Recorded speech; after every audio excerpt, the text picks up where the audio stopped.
One thing I want to say very clearly is this. I am not telling anyone that fasting cures autoimmune disease. The evidence simply does not support making that claim. If someone tells you fasting cures every autoimmune disease, they're saying more than the science actually currently allows. And I think we can be excited about fasting without overstating it. So, what are scientists actually studying?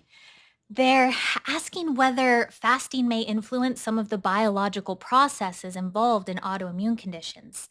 Things like inflammatory signaling, immune cell behavior, metabolism, the gut microbiome, and oxidative stress. Those are reasonable questions because all of those systems interact with the immune system. Some early human studies and systematic reviews have reported encouraging findings in certain autoimmune conditions, while others show mixed or modest effects. In multiple sclerosis specifically, which is what I have, researchers continue to explore fasting and fasting mimicking approaches. But the current human evidence is still limited and it just isn't strong enough to conclude that fasting changes the course of the disease. As someone living with MS, that honesty matters to me. I don't need or give false promises. Hope doesn't require exaggeration. Hope grows every time we discover another clue about how the body works. And that's something I want this entire series to represent: curiosity and integrity and wonder, because the truth, it really is exciting enough. All right, then there's another area attached to fasting I want to discuss that's received tremendous attention over the last decade, and that's cancer. This is probably one of the most misunderstood topics in the entire fasting conversation. You'll sometimes hear people confidently say, just fast and you'll starve the cancer. Now, that makes sense for a catchy headline, but it doesn't accurately reflect the current state of the science. Now, researchers are absolutely studying fasting, like short-term fasting and fasting mimicking diets in relation to cancer. But the question, or the questions, I should say, that they're asking are pretty specific, like could fasting make certain cancer treatments easier to tolerate? Or could it influence insulin and growth signaling pathways? Or could it affect metabolism in ways that support conventional treatment? Or could carefully supervised fasting improve quality of life for some patients? Those are thoughtful scientific questions. So far, early clinical studies suggest fasting interventions may be feasible for some patients under medical supervision, but there isn't strong evidence that fasting itself treats cancer or improves survival. Researchers continue to study the topic, and anyone receiving cancer treatment should only consider fasting in partnership with their oncology team. I think that's exactly where we should leave it. I'm interested and hopeful but humble. One of my favorite things about science is that it teaches us to stay curious. Sometimes the answer is yes, and sometimes it's no, but very often the answer is we're still trying to figure it out. And I think that's an okay place to be. One of the things that has fascinated me most during my years of studying health is that the healthiest people I've met aren't usually chasing one miracle. They generally have built or are building a lifestyle. They understand that health is rarely the result of one decision. It's the result of thousands of small decisions repeated over and over again. And one good night's sleep isn't going to create a lifelong health, or one workout isn't either, and one healthy meal isn't going to fix everything. But health is built through rhythm and consistent rhythm. I think that's one of the reasons fasting has become so misunderstood. People often ask, how long should I fast? What's the perfect fasting schedule? Should I do a 3-day fast, or 7, or 5, or should I fast every day? And while those are understandable questions, I think there's a better one. It is, what kind of relationship am I trying to build with food? Because fasting isn't simply about not eating, it's about learning to become comfortable with hunger. Now, let me explain what I mean. Most of us have been taught that the moment we feel hungry, sorry, that the moment we feel hungry, that something is wrong, like we need to get a snack. And we open the pantry and we stop at the convenience store and we grab something because the feeling itself makes us uncomfortable. But what if hunger isn't always an emergency? What if, for most healthy adults, hunger is sometimes simply a message? Your body would like food soon, not you're in danger. And that's a very different way of thinking because hunger comes in waves. Have you ever noticed that? Like sometimes you're convinced you're absolutely starving, then 20 minutes later, the feeling has passed. Nothing magical happened. You didn't eat. You simply adjusted. And understanding that changed the way that I thought about fasting. I realized that I didn't have to fear every sensation of hunger. I could become curious about it. I think this began when I was pregnant with my first child. I was only 20 when I had my first daughter. And when I would get hungry, I would get sick and throw up. And I found that as long as I ate consistently, never got hungry, I wouldn't get nauseous or throw up while pregnant. And then that developed within me a fear of being hungry, that somehow being hungry must be bad for my body. And it's not. It is not bad to be hungry. Now, I also want to be clear about something. He's chewing on his toy. He doesn't want me to take it. I want to be clear. There is a difference between occasional hunger and chronic undernourishment. Fasting is not an excuse to deprive your body of the nutrients it needs. When you eat well and give your body protein and healthy fats, fiber and vitamins and minerals and colorful fruits and vegetables, whole nourishing foods whenever possible. Because fasting should make you appreciate food more, not neglect it. One phrase I hear a lot is, I'm fasting so I can eat whatever I want later. And I understand where that thinking comes from, but I don't believe that's the goal. Fasting isn't permission to binge. It's an invitation to become more intentional, to notice your hunger, to notice your fullness, and to notice why you're eating. Are you nourishing your body or are you comforting yourself or trying to get rid of a feeling or boredom? Those are two different things. One of the unexpected gifts fasting gave me was awareness. I began realizing how often I would reach for food when I wasn't physically hungry. Sometimes I was tired or bored or I was stressed or I just wanted a break. And if you need to go get a snack, that seems like a reasonable excuse to take a break. But food wasn't the problem. I simply needed something else, like a walk or a conversation, a prayer, or a few minutes outside, a glass of water, maybe some deep breathing, or some rest. Like fasting helped me to notice the difference. And I think that's one of the greatest opportunities fasting provides. It creates space, not just inside the body, but inside the mind.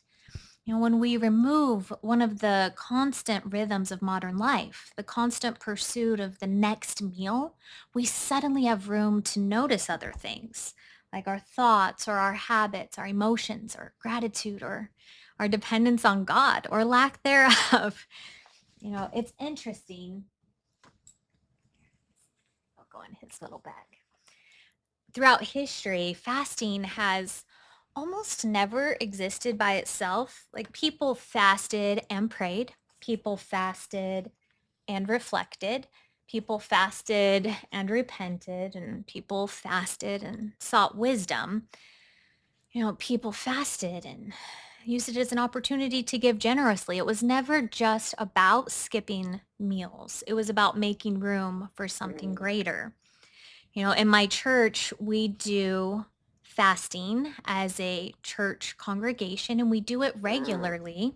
And each time we do a fast, members are invited to also donate a fast offering, whatever they feel is appropriate and they're capable of donating, because there is a shared strength and power in fasting while also giving to another who may be hungry. And that is what that money is used for. The church specifically takes the fast offerings, or it's like a tithe, but the amount, like I said, is not specific. It's up to each individual to choose what they want to give. And then the church takes that money to feed the needy or those in the area specifically in need. Um, I think that's a lesson our modern world desperately needs. We've become experts at filling every empty space. If we're waiting in line, we pull out our phones. If we're sitting quietly, we turn on the television. If we're driving, we play a podcast. And if we're lonely, we scroll. If we're stressed, we snack. Silence has become uncomfortable. Stillness feels unfamiliar. And it's often in those quiet moments that we would otherwise be able to hear ourselves more clearly. And while fasting, we have an opportunity to recognize the hunger. And if giving an offering, look for an opportunity to help the hunger of another. As many of you know, my faith is deeply important to me. For me, fasting has become more than just a physical practice. It has become a reminder. It's a reminder that my deepest needs aren't always physical. Sometimes what I'm truly hungry for is peace, purpose, or hope, forgiveness, or maybe direction, like connection with God. And food can satisfy physical hunger, but it was never meant to satisfy every hunger of the human heart. And when we are consistently consuming and eating, it prevents us from having the opportunity to ask, what else could I be craving? One of my favorite scriptures says that man shall not live by bread alone. And I've thought about that verse a lot. It doesn't say bread isn't important. It says bread isn't everything. We were created for more than simply consuming. We were created to love, to serve, to worship, to create, to grow, and to become. Now, before we finish this episode, I want to spend a few minutes talking about something that's incredibly important to me: who should not fast. Because if we're going to be responsible educators, we have to talk about both the opportunities and the limitations. Fasting is a powerful tool, but like every powerful tool, it isn't appropriate for everyone. If you're pregnant, your nutritional needs are unique. And if you're breastfeeding, your body is nourishing not only you, but another human being. Growing children and teenagers have different nutritional requirements than healthy adults. And if you have a history of an eating disorder, fasting may not be a healthy choice without guidance from a qualified professional. If you're significantly underweight or malnourished or recovering from serious illness or surgery, fasting may not be appropriate. If you have diabetes and take insulin or medications that lower your blood sugar, fasting should never be started without working closely with your healthcare team, because medications often need adjustment. Now, the same is true for certain other medical conditions and medications. The goal isn't to force fasting into every situation. The goal is wisdom. Oh, you're okay. And I also want to say this: if you try fasting and discover that a particular approach doesn't work well for your body, that doesn't mean you failed. It means you learned something. Health isn't a competition. It's not about proving how disciplined you are. It's about understanding your body, listening to it and working with it and respecting it. One thing I hope you take away from today's conversation is this: that your body is not your enemy. For so many years, we've talked about the body as something to conquer, and we fight it, we punish it, we ignore it, or we criticize it, or we push it beyond exhaustion. And we feed it things it was never designed to handle, and then become frustrated when it's struggling. What if we change that relationship? What if instead of asking, how can I force my body to do what I want, we started asking, how was my body designed to work? What conditions help it to thrive? What rhythms support healing? And how can I partner with this incredible body that God has given me? I think those are far better questions because the more I've studied health, the more convinced I've become that our bodies aren't constantly working against us. They're constantly working for us. Even when we're sick, even when we're tired, even when we've made years of unhealthy choices, the body is always trying to adapt, always trying to survive, always trying to move toward balance. That's something worth respecting. As we come to the end of today's conversation, I want to leave you with one final thought. Throughout this episode, we've talked about insulin. We talked earlier about glycogen, ketones, autophagy, inflammation, the immune system, metabolic flexibility. We've talked about what researchers know with confidence and what they're still working to understand. And if you stayed with me all the way to this point, I hope you've noticed something. This was never really a story about food. It was a story about design. Because when you begin studying the human body, something remarkable happens. The deeper you go, the more intelligent it appears.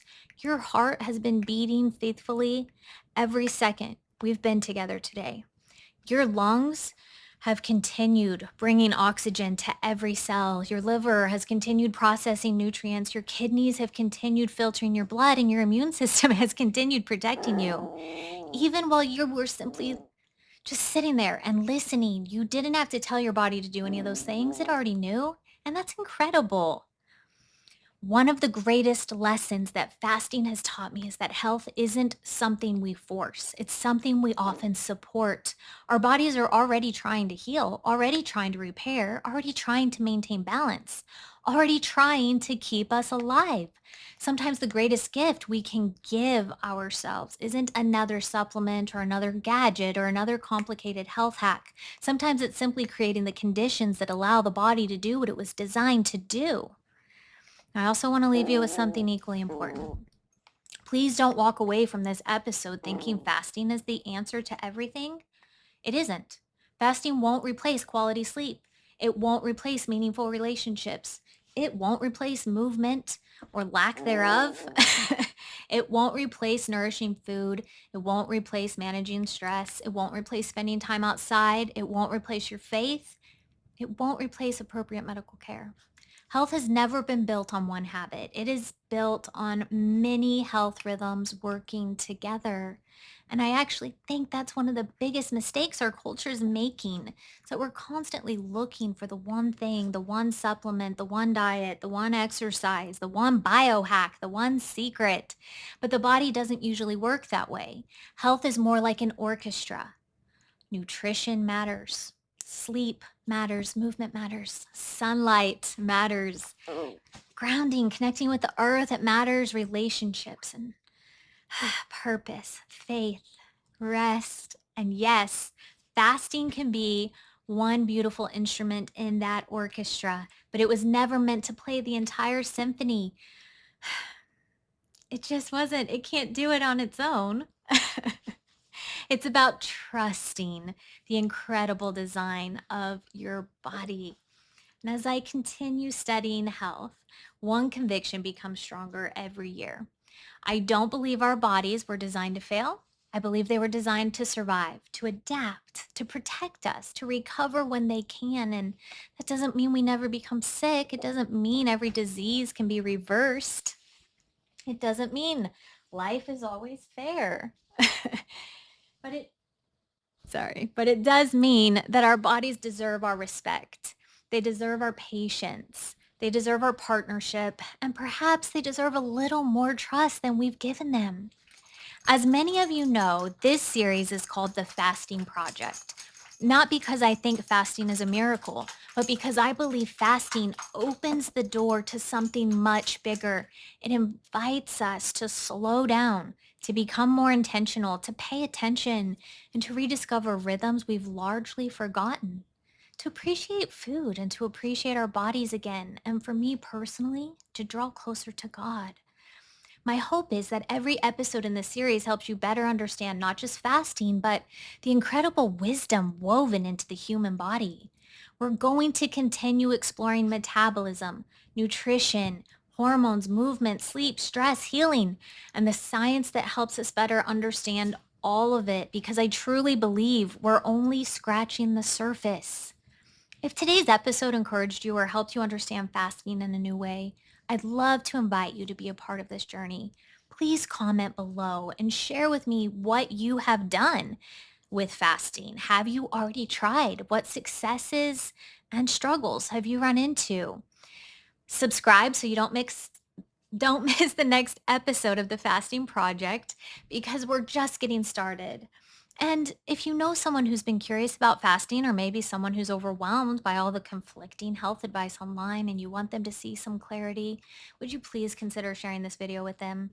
My hope has never been to convince people with hype. It's simply to help people understand. So can you help me get this video out there to help them? If you'd like to keep learning beyond YouTube, I've created some additional resources for you. You'll find links in the description to my website, youareworthithealth.com, the letter U, the letter R, worthithealth.com, where I'm continuing to build articles and tools and future resources to help you on your health journey. I've also written a book called Finally Understand Multiple Sclerosis, where I share my personal story, the lessons I've learned over nearly 2 decades living with MS, and the lifestyle principles that have shaped my own journey.